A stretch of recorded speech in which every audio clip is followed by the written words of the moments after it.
పిల్లల్లోనే వచ్చే జలుబు, దగ్గు, కఫం లాంటి వాటికి ఈ సిరప్స్ ఏమి యూజ్ అవసరం లేదండి. దానికోసం మెడిసిన్స్ అనేది పెట్టేసి పిల్లల హెల్త్ అనేది ఇంకా ఎక్కువగా మీరు పాడుగొట్టకండి. ఇప్పుడు కూడా ఎటువంటి దగ్గు సిరప్స్ కూడా యూజ్ చేయకూడదని న్యూస్ కూడా వచ్చింది కదా!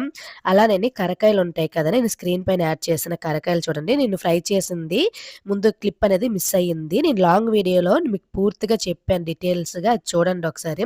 ఆ కరకాయలని లైట్‌గా మనం అంటే ఇలా ఫ్రై చేసుకోవాలి.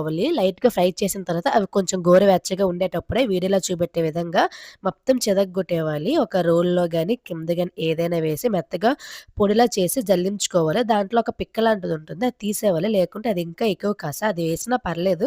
కానీ తీసేస్తే బెటరు. కసగా ఉండదు మరీ ఎక్కువగా. దాంట్లోనే మంచి తేనె అనేది మనం ముందే ఉంచుకోవాలి. పిల్లలు ఉండేటప్పుడు ఈ తేనె అనేది డెఫినెట్‌గా ఇంట్లో ఉండాలండి.